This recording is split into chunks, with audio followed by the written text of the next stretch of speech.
이게 이제 등기 추정형인데 잠깐 아까 정리를 제대로 안 했어요. 자, 신탁관계 종류 자체를 원인으로 한다. 그러면 명의신탁 약정에 이런 내용이 있다. 그러면 약정이다. 계약에 기초한 거다. 그런 경우에는 채권적 청구권이다.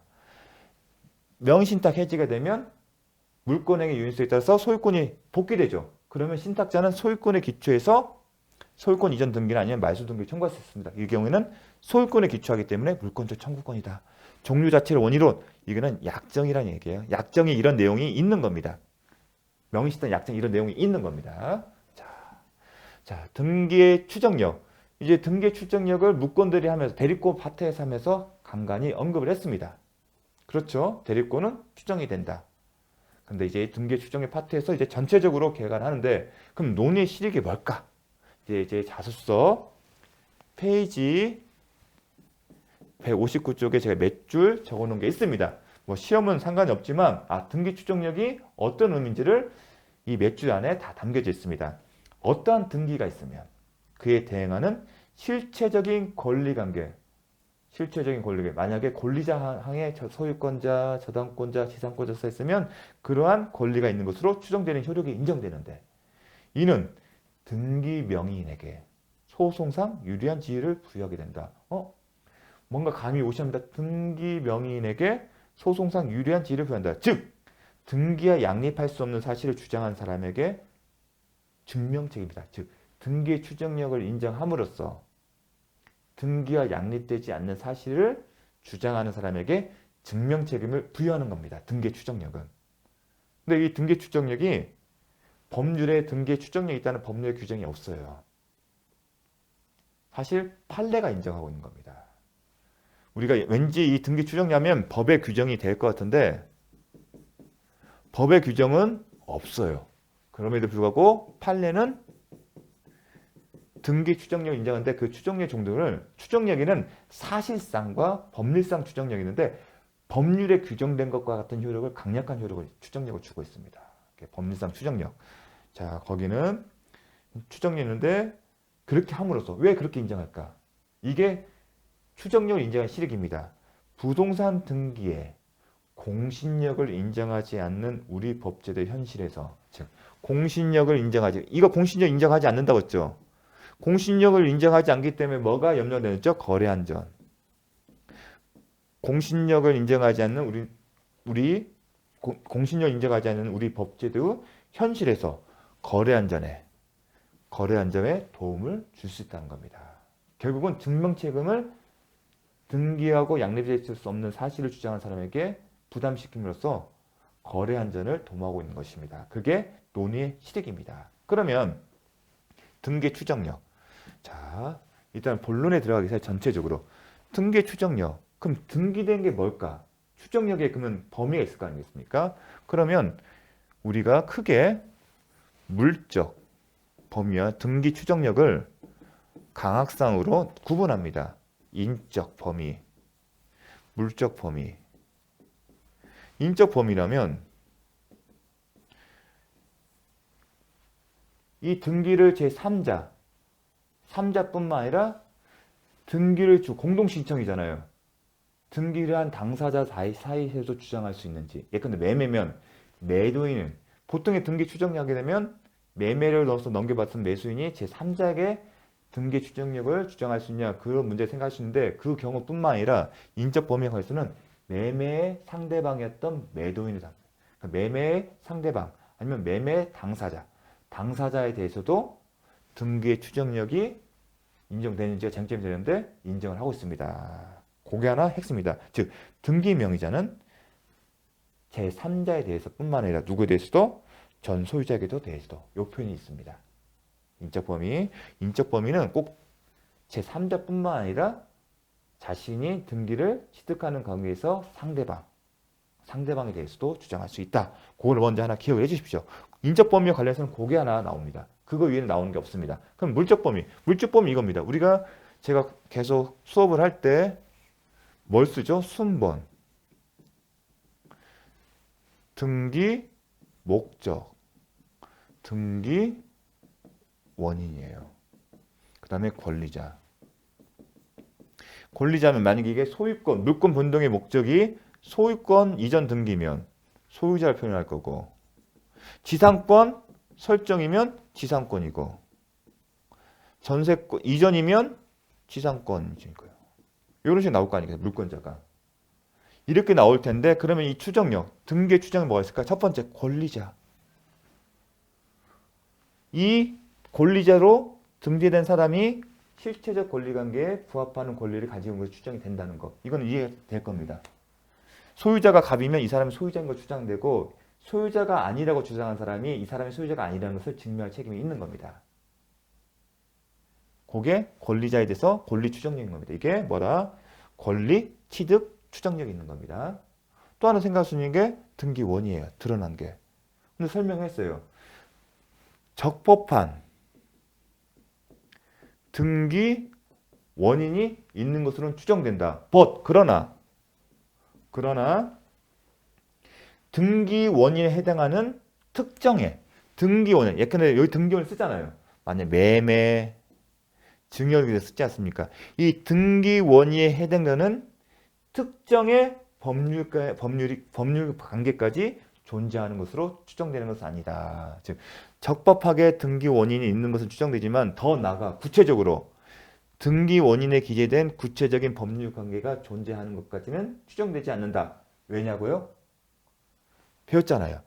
실제의 원인과 다른 원인으로 등기하는 경우, 아까 증여인데 매매로 등기하는 경우 원인을, 그런 경우에 심사상 많기 때문에 그런 구체적인 법률 관계까지는 안 된다. 추정이. 그거를 먼저 기억하십니다. 그러면 이제 등기부를 보게 되면 더 이상 나오는 거 없어요. 이제 권리 추정력 하나 나오고, 권리 추정력. 지금 우리가 지금 등기부를 보면 등기 목적은 뭐 따로 필요 없고요. 그러면 나온 게 권리 추정력과 등기 원인 추정력이에요. 등기 원인 추정력인데 이거는 적법한 등기 원인은 추정되지만 등기 원인에 기재된 구체적인 법률 관계의 존재까지는 추정되지 않는다. 왜냐하면 다른 원인으로, 실제의 원인과 다른 원인으로 등기된 경우가 많기 때문에. 또 하나가 뭐냐면 법률이나 민법이나, 예컨대 민법이나 부동산 등기법에 등기사항이 있어요. 예컨대 저당권의 경우는 피담보 채권, 저당권입니다. 그리고 전세권의 경우에는 존속기간. 이러한 등기사항에 대해서는 추정력이 있죠. 등기부에 기재가 되어 있기 때문에. 제 전전에는 소유자를 중심했지만 저당권이나 전세권은 등기사항으로 피담보 채권. 자, 저당권의 피담보 채권은 존재하고 추정됩니다. 저당권의 피담보 채권이요. 근데 주의할 게 뭐다? 여기서는 근저당권에 비교할 게 정말 중요합니다. 근저당권의 경우에는 이 피담보 채권이 특정이 안 돼 있어요. 장래에 특정이 됩니다. 근저당권 설정 당시에는 특정되지 않고 장래에 특정된 겁니다. 장래에 발생한 피담보 채권을 담보하는 게 근저당권이고, 저당권은 이미 발생한 특정된 피담보 채권을 특정할 수 있는 피담보 채권을 담보하는 겁니다. 그 개념 자체인데, 근저당권에서는 피담보 채권이 이제 발생 원인이 있어요.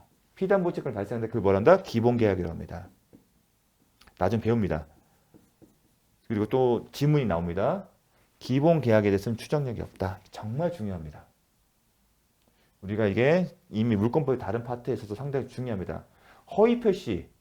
허위표시도 사실은 중요한 판례였는데 너무 어렵기 때문에 제가 안 했습니다. 시험에 나온 바가 없었는데. 이 기본관계에 대해서는 추정되지 않는다. 근저당권에 있어서는 혼동하지 마십시오. 전세권 존속기간, 아까 설명했잖아요. 존속기간 표시되지 않습니까? 그러한 부분들은 등기상에는 추정이 됩니다. 우리가 지금 등기부로 공부를 시작하니까 여러분 추정력은 물적 범위는 일부 해결됐죠. 여기에 이제 드러난 게 등기부에 드러나지 않지만 추정력 있는 게 있어요. 배웠죠? 대리권. 대리가 만약 대리행위로 이런 법률행위라고 주장하는 경우에는 대리권이 존재한 것으로 추정됩니다. 그 이유 설명했죠. 대리에 의해서 공동신청이 이루어졌으면 대리권을 증명하는 서류들을 요하기 때문에 그렇습니다. 그래서 대리권 존재는 추정된다. 자, 그럼 또 뭐가 있을까요? 절차의 적법성. 절차니까 등기 절차는 부동산 등기법에 따라 이루어집니다. 부동산 등기법에 따라 절차가 이루어지면이 등기소의 공무원이 신청서를 접수받아요. 만약에 이제 부동산 등기법 시간에 각하 사유도 있지 않습니까? 부동산 등기법이 정한 절차에 위배되게 되면 안 받아줘요. 받아줬다는 얘기는 부동산 등기법이 정한 절차를 지켰다는, 준수했다는 것을 추정할 수 있습니다. 이거는 납득이 됩니다. 왜냐하면 공무원이 절차 준수하지 않으면 받아주지 않고 각하시키기 때문에. 또 하나가 있어요. 이 부분 시험에 출제된 건 아니고 뭐냐면 소유권 이전 등기에 첨부할 서류들이 있어요. 예컨대 국토계획법에 따르면 토지거래 허가. 토지거래 허가가 필요하게 되면 허가를 받았다는 증명한 서류를 첨부해야만이 등기가 가능해요. 즉 근데 등기부상이 토지거래 허가 받았다는 건 표시는 안 돼요. 다만 등기가 경로됐다. 하지만 토지거래 허가가 필요하면 그 허가 증명서가 있어야만이 등기가 이루어지기 때문에 이 경우에도 토지거래가 받은 것으로 추정이 됩니다. 또 비슷한 게 뭐냐면 농지취득. 농지취득의 경우에도요. 농지취득의 경우에도 등기를 하려면 취득 자격 증명서를 내야 돼요. 등기 신청할 때. 계약의 효력 발생 요건은 상관이 아니거든요. 등기할 때 첨부할 서류거든요. 그런 경우에도 이게 된다. 근데 시험은 이 부분이 자주 출제되는 건 아닙니다. 시험은 인적 범위하고 그 다음에 대리권 추정, 그 다음에 등기 원인, 그리고 저당권의 피담보 채권과 그리고 근저당권에 있어서의 기본 계약의 추정력 여부가 단골로 나옵니다. 그래서 등기 추정력은 이 범위에서 벗어나지 않습니다. 그래서 이제 잠깐 쉬었다가 다음 시간에는 이제 하나씩 기출 지문 중심으로 해서 살펴볼 거고요. 또 하나는 이제 추정력이 있으면 이 추정은 추정이기 때문에 깨질 수가 있는 거예요. 어느 경우에 이게 추정력이 깨지는지가 이제 시험에 출제되고 있습니다. 그런데 그렇게 어렵진 않습니다. 다행히. 그래서 그런 부분들을 이제 출제된 중심으로 해서 살펴보는데 이 부분은 이제 잘 정리가 돼 있기 때문에 그 정리된 내용을 여러분이 잘 기억하시면 좋겠습니다. 다만 이제 이해 편의를 위해서 한번 이렇게 구분을 해봤습니다. 자, 그래서 수고 많으셨습니다. 이제 다음 시간에 뵙도록 하겠습니다. 감사합니다.